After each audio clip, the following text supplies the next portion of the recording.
He is the chair of the International Chamber of Commerce and the vice chair of the UN Global Compact, amongst other valuable positions. Together with his wife, Kim, he founded the Kilimanjaro Blind Trust that aims to improve the lives of blind and visually impaired children in Africa. So ladies and gentlemen, please put your hands together as we welcome on stage our first speaker for this morning, Day 2, Paul Polman. A very good morning. Thank you very much. Good morning, everybody.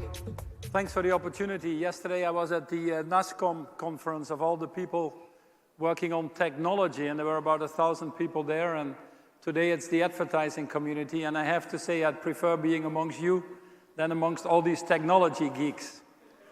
But congratulations to the IAA for their 44th convention that you're holding here. I had the honor last year to get the Golden Compass Award, and I think the reason I'm standing here is that it's payback time, so I better deliver. The great respect for what you're doing as an industry. I've been my whole life in consumer goods, and I wouldn't want to change that. To be close to the citizens of this world and to satisfy their needs is probably one of the most rewarding things that you can be doing. But I also think the industry is at a crossroad, and it's quite appropriate that you're here these few days to actually talk about it. The last Monday I was in London talking to one of the major universities. As it happened to be, it was a community of students studying marketing, and I asked them a simple question. What do you think the image of marketing is? Are you proud of your profession or not? And overwhelmingly, and this is one of the top schools in the UK, overwhelmingly they felt that marketing had a bad image, which is not obviously what we want. There are very few industries that you will see that unanimity of opinion there. Trust is low in the industry and shine is off, to be honest. We ought to be worried about that. The recent scandals that we've seen don't help either. We've seen fake news or election meddling. We've seen privacy rights or device addictions. We've seen illegal mining and data breaches. We've seen market dominance in some places or irresponsible advertising. And last but not least, many of the companies involved in our industries, especially many of the new ones come in, have had employment practices or sexual harassment cases that I certainly wouldn't expect to happen in today's world, day and age anymore. In fact, the result is that 69% of consumers or citizens of this world don't trust advertising anymore. It's probably the lowest number that we've had in our industry as long as I've been there in my 40 years. Increasingly, internet users find personal ads annoying. In fact, over 35-year-olds, more than half of them will actually not want that and find that a personal intrusion. Many increasingly switch off the opportunities to see our advertising. So I think your Congress theme that you have picked today and for the next few days of brand Dharma is probably more appropriate than ever, because it's probably one of the biggest challenges we face in our world, how to make this a more useful world for everybody. Value and trust in today's environment is probably more important than ever. Values and trust. These are the essential ingredients, in my opinion, for a successful, profitable business, but also for inclusive, equitable, and sustainable growth of any society, for that matter, in the world in total. And communications or advertising, the people that are represented here in this room are playing a crucial role if you're willing to step up. The statistics require us to do things quite differently than we're currently doing it. I'm reminded of Charles Dickens, who wrote in 1859 a book which is called The Tale of Two Cities. He was talking about London and Paris. It was the best of times, it was the worst of times. It was the spring of hope and the winter of despair. And I think that summarizes pretty well where we are globally, as global citizens or global economy, but also where we are as an industry. It certainly is the best of times if you look at the number of people that we've lifted out of poverty. Over the last 5 decades, whilst population has tripled, GDP has grown more than tenfold. We've lifted more people out of poverty than in any time in human history. Even here in India, the number of people out in poverty has significantly reduced in the last 10 years by 30–40%. We've created an enormous amount of wealth for many people and should be proud of that. More people are in education, less people are hungry, more people have access to clean drinking water, maternal health is down. People live longer and healthier lives. In fact, if you want to be born, this is the best time to be born. But as Dickens says, it's also the worst of times. We're hitting, because of this enormous growth and wealth creation that we've had, the opportunity to lift so many people out of poverty. Increasingly, we're aware that the system that we're using to achieve these enormous numbers is not sustainable. We're hitting planetary boundaries. Johan Rockström, who ran the Resilience Institute in Stockholm, talks about 9 planetary boundaries that describe the health of this planet. 4 of them, climate change being the most important one, were actually already exceeding the minimal acceptable levels. We're using resources at 1.5 to 2 times the world can replenish. In fact, we're doing more damage to this planet Earth in the last 30 to 40 years with our form of consumerism than we've done in the 5 billion history of the planet. Simple question I have is, what gives us the right to do this? What gives us the right to deprive future generations? Hubert Reeves, who was a philosopher in Canada, said it very well when he said, man is the most incredible species. He worships an invisible God and destroys a visible nature, not realizing that the visible nature he destroys is the invisible God he worships in the first place.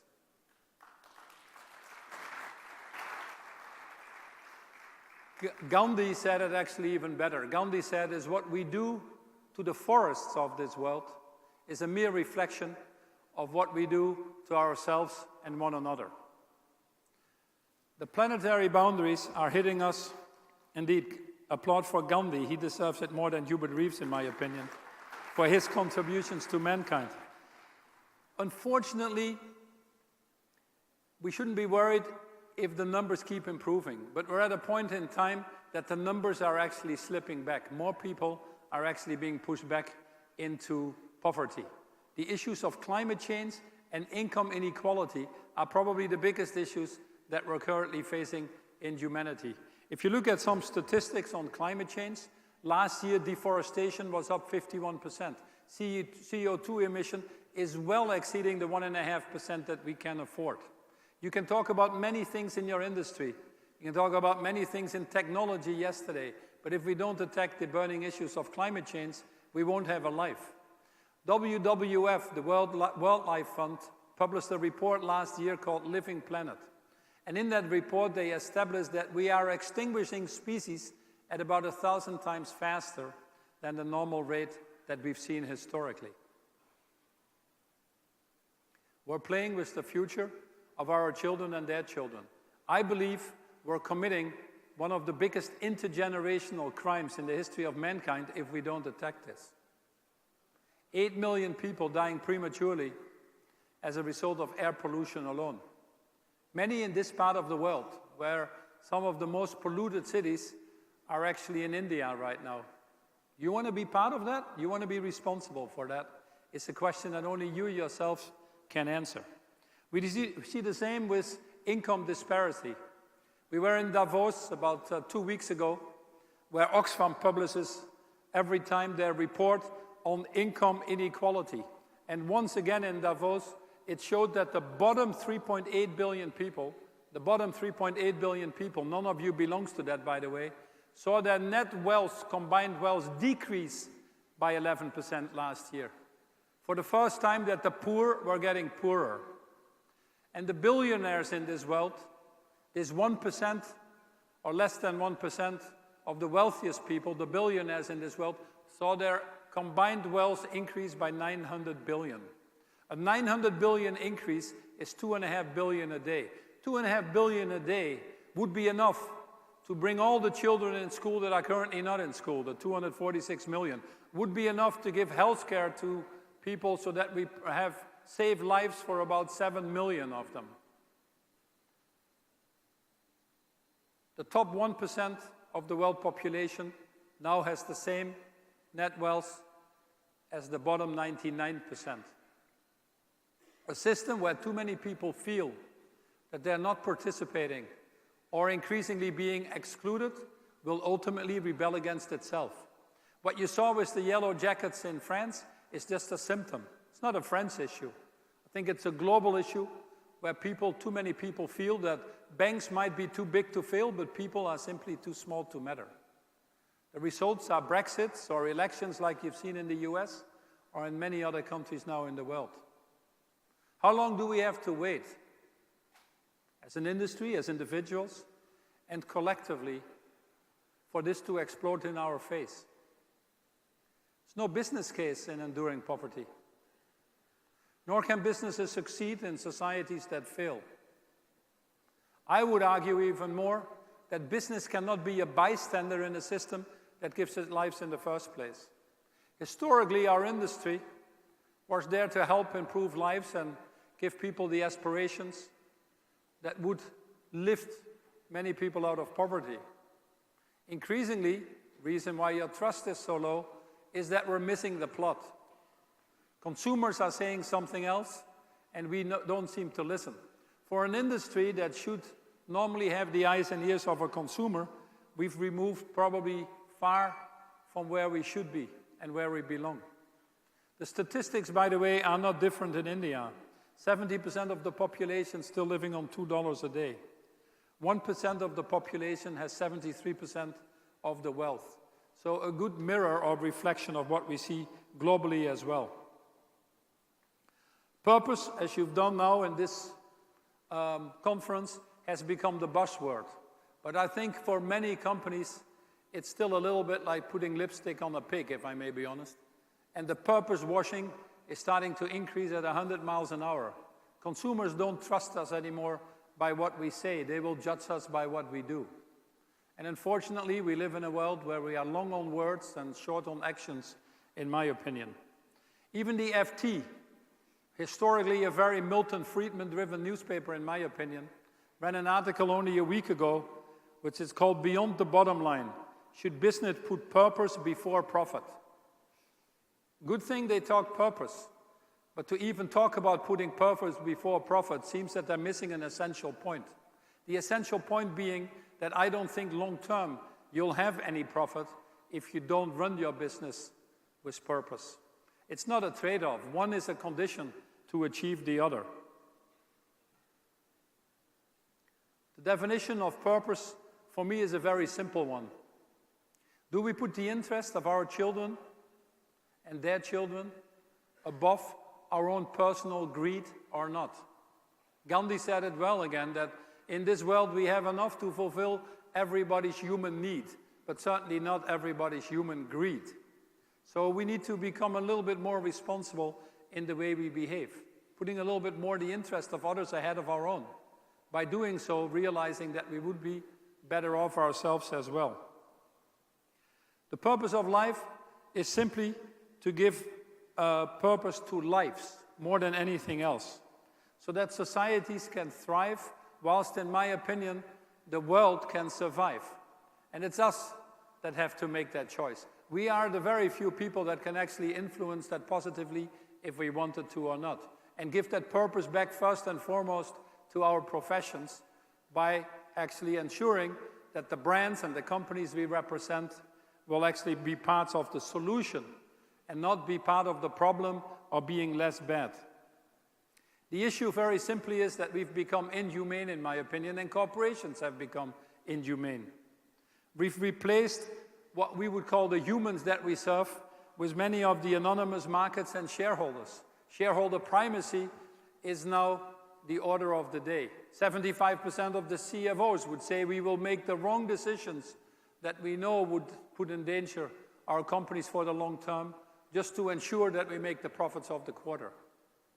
75% of the CEOs would say that their boards and their shareholders put pressure on them to make the numbers every quarter.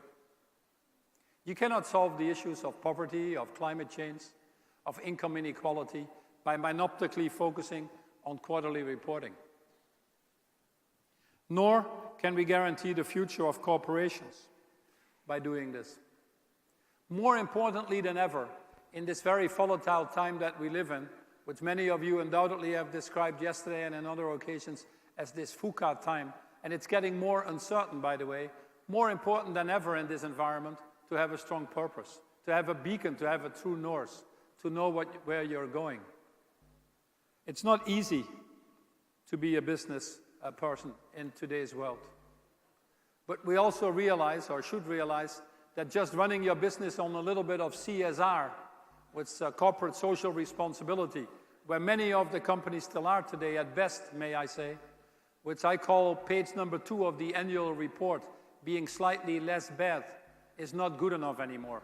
To trumpet one of your brands and say, look at how well we're doing by providing clean drinking water here, or a little injection to a poor child there, and then having a dysfunctional behavior in the rest of the operations that you represent, is simply not good anymore. We need to move our companies from CSR, corporate social responsibility, to make it RSC, responsible social corporations. There's a big difference to actually do that and to achieve that. Now, I have sympathy with you. I'm actually glad I retired as of January this year, because the challenges are quite big. It's not easy to be a CEO these days. We have to have 4 probably big challenges that we need to deal with. First and foremost, we need to decarbonize the global economy. We're carbon junkies. We don't know how to grow an economy without using carbon. It's not easy, but increasingly we show that companies that decarbonize their value chains are also better performers financially. The second thing is we need to move our business models to the longer term. Get out of this myopic focus on shareholders as a purpose. Make them a result of what we do. A shareholder return is a result of all of our actions, but certainly shouldn't drive our actions in the first place. McKinsey showed that companies that run their businesses for the long term are also significantly more profitable. The third challenge, next to decarbonizing and moving markets to the long term, is actually moving to a circular economy. If we use too many of our resources, we have to be smarter. It is bizarre that in this world we have so much waste. Nature didn't invent waste. Waste was invented by us. And the good thing is, since we invented waste, we probably also can talk ourselves out of waste. You take plastics, an issue, by the way, where consumers are running far ahead of any of us in the industry, where we've missed the plot quite dramatically. 86% of the plastic value gets lost after one use. Finally, people are starting to wake up and ban, including in India, the single-use plastics. And then finally, next to the inclusive economies that I'm talking about, the fourth challenge is what we need to have is the fourth challenge next to the circular economy, decarbonizing and moving the markets to the long term, is be sure that we have an inclusive economy. We have inclusive growth. All of the value creation right now, if we like it or not, is in the capital markets, whilst the labor market is short-circuited. It's not in our interest. If you're in the shampoo business, a billionaire doesn't wash his hair more often, or eat more soap or soup, for that matter. It's in our interest to have societies where there is a better distribution of wealth if our industry long-term wants to be successful. Now, clearly, we don't have the right leaders in the industry. We don't have the right policies to deal with these challenges. I'd argue we've created the wrong cadre of executives. The lifetime of a publicly traded CEO is now 4.5 years. I decided to stop after 10 years. The only one that would have been happy with the 4.5 years is probably my wife. But it's not so easy to be a CEO. In the US, about 30 years ago, were 8,000 publicly traded companies. Today, they're less than half. It's not easy to run a company. The average lifetime of a publicly traded company when I was born was 67 years. Today, it's only 17 years. What does that tell you? It tells you that we're not running these companies for what society is expecting. We've become too short-term focused. We're reacting to symptoms. We don't take the time anymore to deal with the underlying causes. We've lost the plot. What makes it more difficult is that we have all these challenges, and historically, we've been relying on governments. democratically elected governments to deal with them, to deal with climate change, to deal with moving to circular economies or financial markets to the long term. But unfortunately, we're at a time in history where global governance doesn't quite function. Isn't that an understatement? In most countries, we're shrinking back to our own territories. Globalization is being challenged in all countries of the world. Institutions that we have developed to deal with globalization date from 1944, Bretton Woods, when 90% of the world economy was in Europe and the US. The world has dramatically changed. Any of you who runs a company probably has changed 10, 15 times their strategies. We haven't done that globally, yet our issues are more global. Climate change, financial markets, cybersecurity. We simply don't have the mechanisms anymore to deal with it. Now we can take two courses of action. We can be cynical, make jokes about politicians, tell everybody that they're incapable, or we can rise to the challenge and say, we've relied on them for a long time, they've helped us do quite well in this world. Now it's time for business to step up and help de-risk the political process and take a little bit more responsibility. Viktor Frankl said it well in his book, Man's Search for Meaning, when he said when they built the Statue of Liberty on the east coast of the United States, they forgot to build the Statue of Responsibility on the west coast of the United States. You cannot run your businesses with the freedom that we have if you don't take that responsibility. And it's time for us to take that responsibility. I would argue on climate change, we would not have had the Paris Agreement in 2015, which I worked tremendously on with the French, if we would not have rallied the business community there and show the politicians to be a little bit more courageous, because business was simply saying, if we don't attack this, we don't have a future ourselves. Now, in all this complexity, we do have an answer. In 2000, the late Kofi Annan started in the UN the Millennial Development Goals. It was a very simple goal, to halve the number of people living in poverty. And lo and behold, we've achieved that. We've actually cut it by more than half in the 15 years. At that time defined as $1.25 a day. What we now need to do is go the whole way. Have a look at this quick film for a second.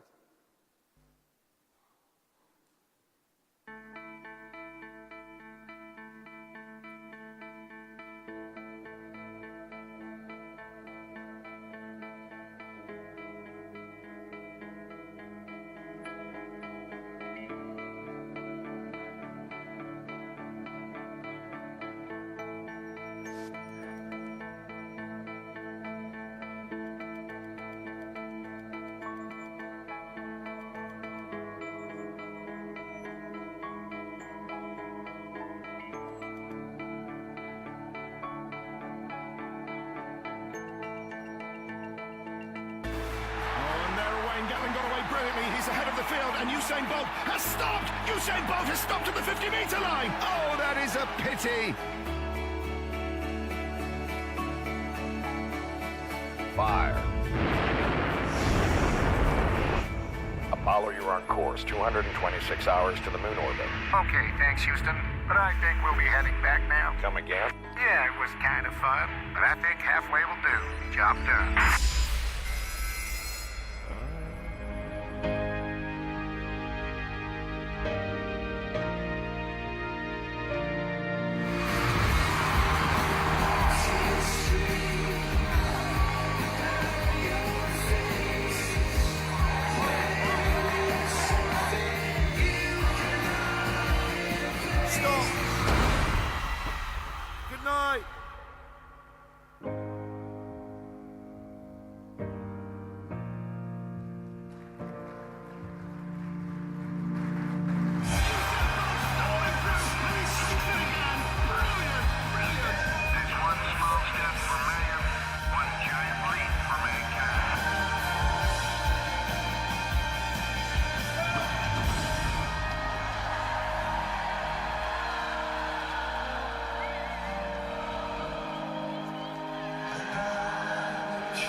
Okay.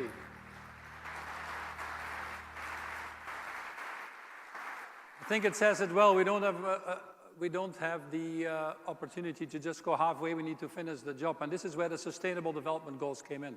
Despite global governance not working, in September 2015, in the UN, 193 countries signed what I call a moral agreement, which is the Sustainable Development Goals. I had the honor to work on that for 2.5 years with another 26 people, which were then called the Imminent High-Level Panel for the Sustainable Development Goals. And it has a very simple objective: to irreversibly eradicate poverty and do that in a more sustainable and equitable way. A plan for peace, prosperity, partnership, profit, and above all, the planet itself. Leaving no one behind is the simple way to summarize this. And it's by all means possible. Interestingly, the cost of achieving this is estimated at about $3 to $5 trillion a year. Might sound like a lot of money for many of you, but to keep it simple, it's about 3 to 5% of the global economy. I would argue that we have waited so long that for any of these famous 17 goals that are represented in the Sustainable Development Goal, the cost of not acting has become significantly higher than the cost of acting. Climate change itself is costing the world already $5.3 trillion a year, according to the IMF.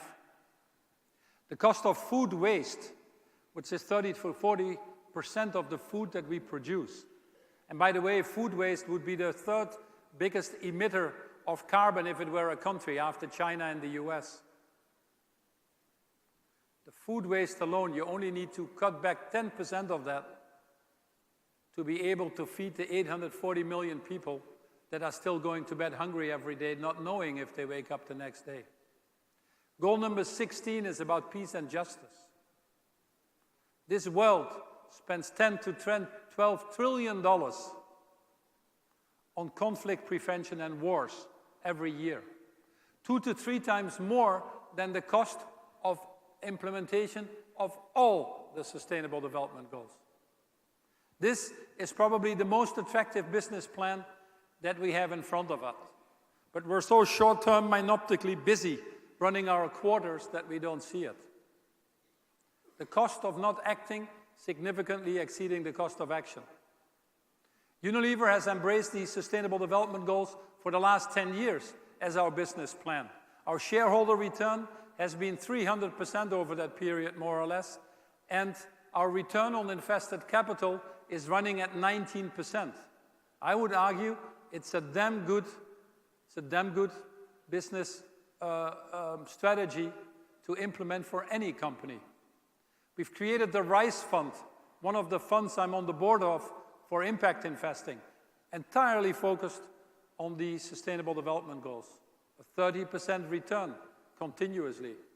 Besides the moral case for not leaving anybody behind, it also is an incredible financial case. Most companies, I would argue, would benefit from adopting the Sustainable Development Goals into their purpose, into their strategies. Businesses are over 60% of the GDP globally, 80% of the job creation, 90% of the financial flow. If we don't get involved, we don't have a speck of chance to solve these issues in the time frame that we have left with ourselves. And in fact, the citizens of this world are asking for it.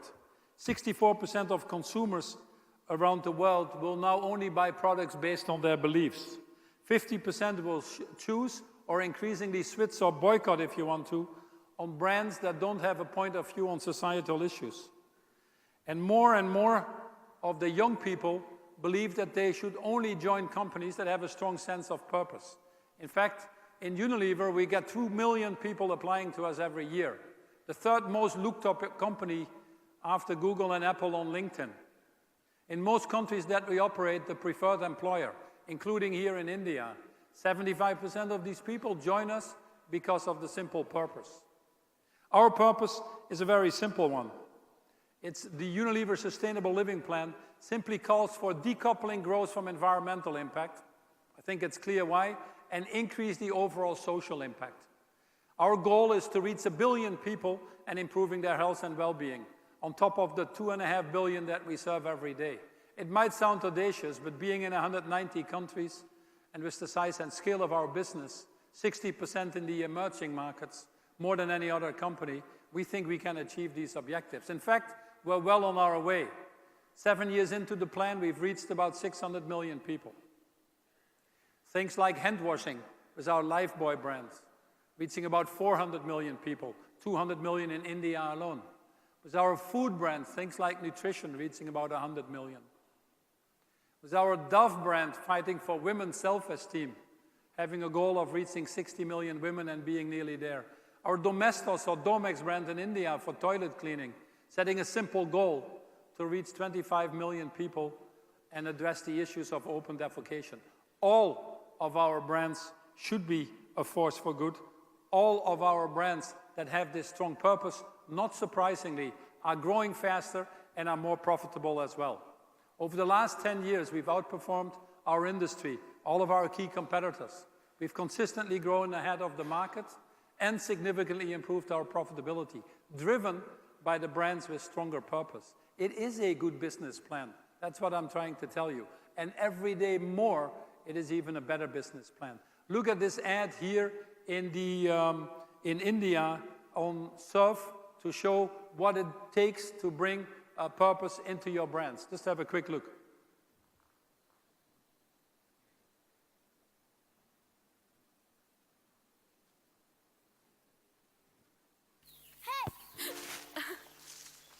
मेरा बेटा Athar football का बहुत बड़ा fan है।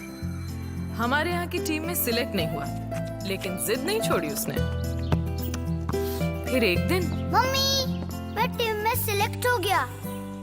अरे वाह! तो अब वो नए football shoes? Of course, deserve करता है वो। अब चाहे कुछ भी हो जाए, प्रैक्टिस कभी मिस नहीं करता।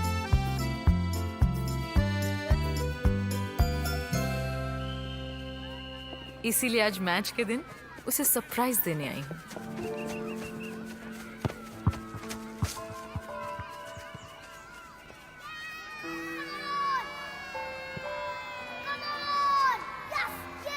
अथर्व टीम में था ही नहीं, तो फिर वो नए शूज, वो रोज की प्रैक्टिस, क्यों? किस लिए?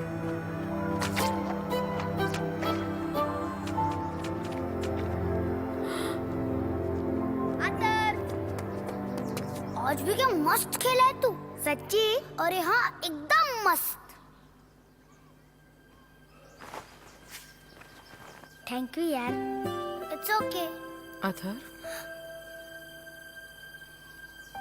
मेरा दोस्त सूरज वो शूज नहीं खरीद सकता, इसलिए मैं अपने शूज रोज सूरज को देता था।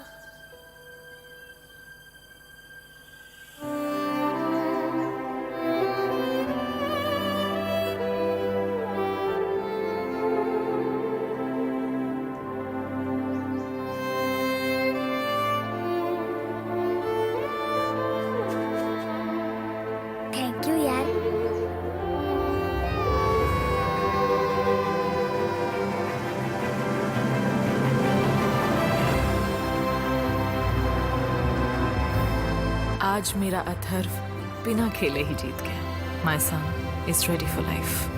Surf Excel believes sharing helps kids get ready for life. Encourage your kids to share. Log on to surfexcel.in.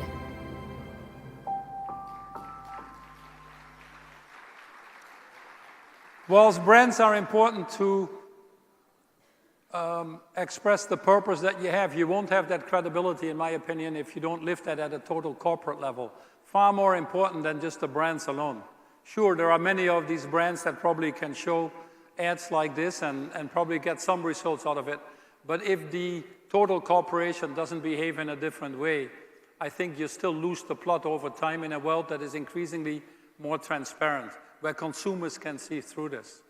Many companies still believe that you can outsource your supply chain, and by doing so, you can also outsource your responsibilities. That simply doesn't work anymore. Most importantly is actually, I would argue, what you do at a corporate level. What are your social standards? Are you living the rocky human rights frameworks in your value chain? Are you actually fighting slave labor or child labor? Are you paying people fair wages? Are you providing the right training and development for your people? Do you work on financial inclusion for everybody in your value chain? What's your position as a company about paying tax or fighting corruption? Some of the most devastating diseases that this society still has to deal with. How do you look at the job creation that needs to happen when the fourth industrial revolution is about to embark us on the biggest wave of job destruction that we've ever seen in mankind? What are your positions as a company on these social issues? And likewise, what are your positions as a company on the environmental issues? The same questions. Are you striving for sustainable value chains? Are you treating your suppliers and asking your suppliers to behave in different ways? What is your policies on waste in your factories? All of our factories are now zero waste to landfill. No question about that. In fact, we set a 5-year goal, achieved it in 3 years. Factories are run better, people more motivated, and yes, the costs are lower. You have to be consistent in all what you do. Consumers have caught on that it isn't cool anymore to buy a $1 t-shirt when there are people dying in Bangladesh on a pittance of a living standard that we would never ever accept in any of the territories that we live. And then the third thing, next to the social and environmental standards, the Edelman survey has once more shown that the people that work for you, the citizens of this society, now expect companies to speak out on social issues.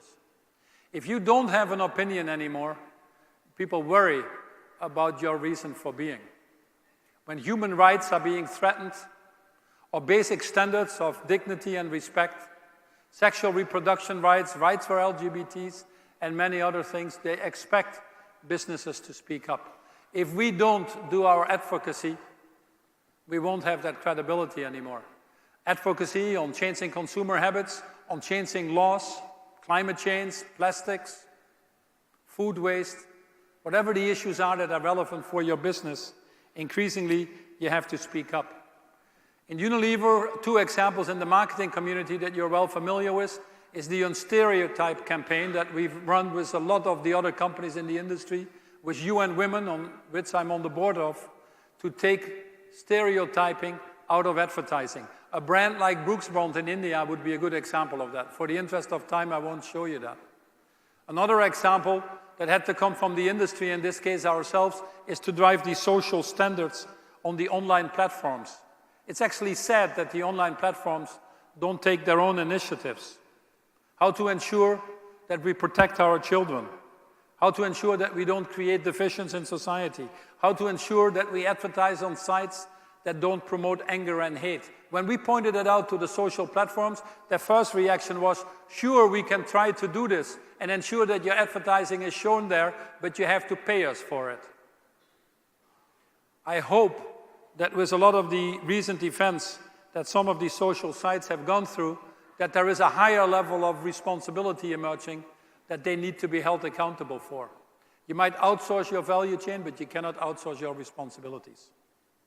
At the end of the day, it boils down to goal number 17 in all these sustainable development goals, which is the goal of partnership. Einstein said it well when he said the definition of insanity is trying to do the same thing over and over again and expecting different results. That doesn't work anymore. The Africans have a great proverb that says, if you want to go fast, you go alone. If you want to go far, you go together. We need to work in different partnerships to solve these issues. When we talked in the Sustainable Development Goals, when we were developing them about partnership, we didn't talk about a contract, you produce for me and I will sell, or you work for me and I will pay. No. We talked about a partnership for the common good, a partnership that was intergenerational, a partnership where we put the interest of others ahead of our own, knowing that by doing so we would be better off ourselves as well. Ladies and gentlemen, I would argue that we have all things needed to address the Sustainable Development Goals. We don't need more PhDs. We don't need to send more people to Mars or Pluto, in due respect. We know how to build homes for the homeless.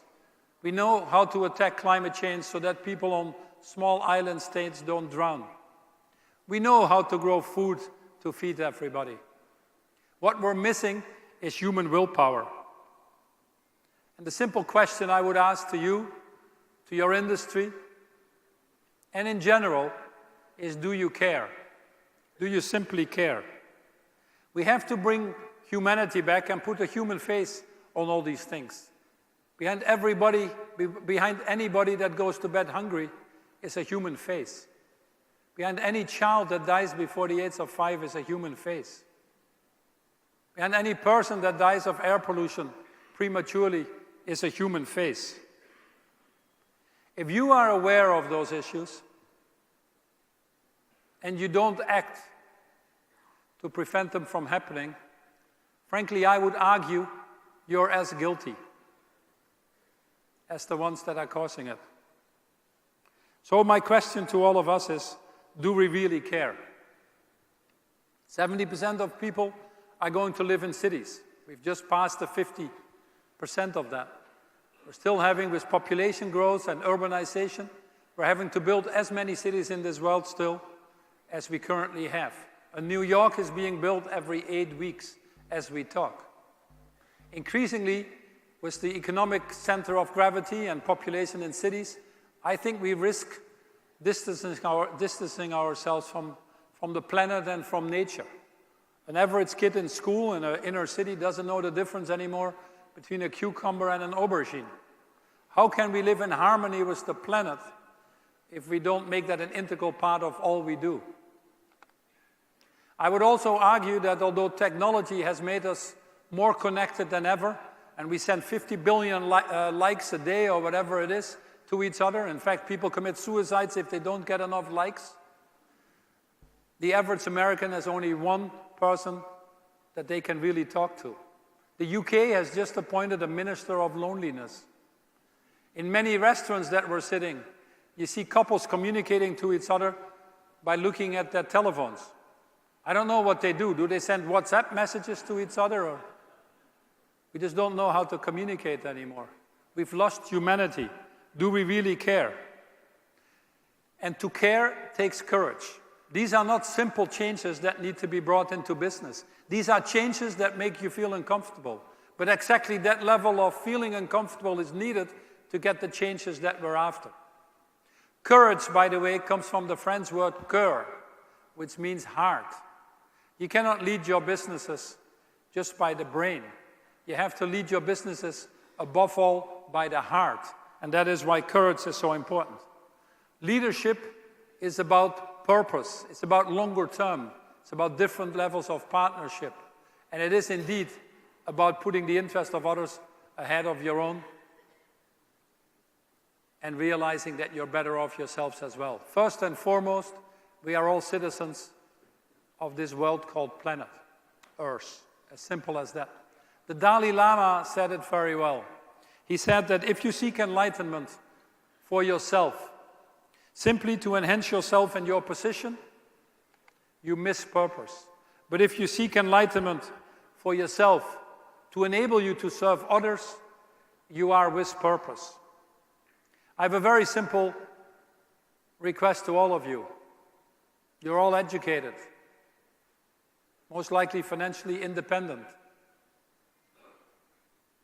You can work where you want, you can live where you want. You didn't have to worry getting past the age of 5.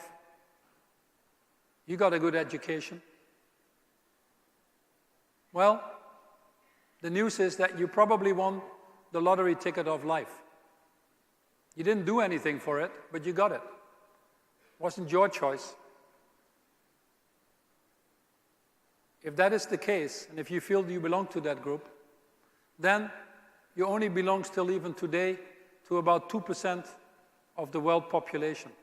My simple request to you is, if you belong to the 2% of the world population, then it is your duty to put yourself to the service of the other 98%. Live a life with purpose, and thanks for your attention. Thank you.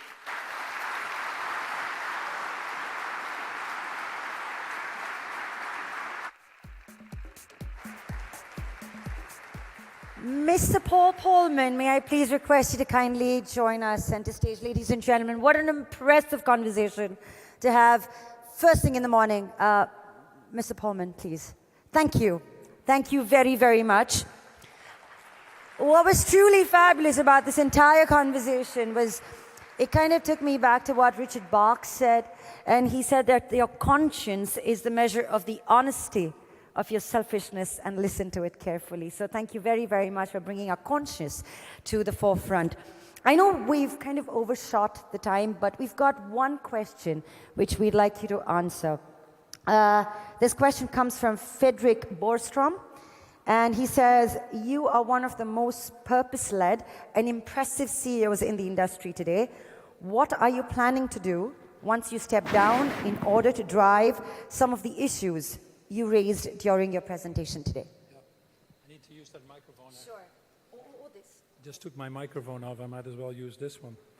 The reason I put myself as the chairman for the International Chamber of Commerce, which has 45 million companies, we just had a wonderful meeting in Mumbai 2 days ago, as well as the UN Global Compact, which are 12,000 of the more progressive companies subscribing to the 10 principles of the human rights, basically, that the Global Compact puts out there. And the B team, which is a group of very courageous leaders, Ratan Tata being one of them, that are willing to take a little bit more personal risk and speak up. I think that's a combination that if we get them to work in the right direction, we can actually move the private sector faster to reach some of these tipping points to achieve the Sustainable Development Goals. So in my activities and how I organize my life, which frankly I already did when I was at Unilever, is to see if we can accelerate these tipping points around the Sustainable Development Goals. So indeed that we can say in 15 years' time, we haven't left anybody behind. And that's a life worth living for. That is a great holiday if you can live your life like that. Thank you very much. Thank you very much. Sir, I'm going to request you to kindly remain on stage. Paul, may I please request you to remain on stage? Thank you so much. We are absolutely delighted to have you with us today and to honor your presence. May I please invite on stage Mr. Puneet Mishra from Z to kindly felicitate Mr. Polman. Thank you, Mr. Mishra. Morning. How are you? And thank you so much for that wonderful and thoughtful presentation. Thank you.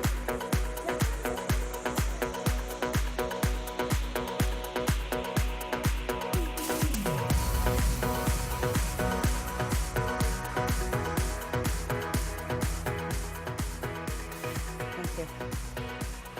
Thank you.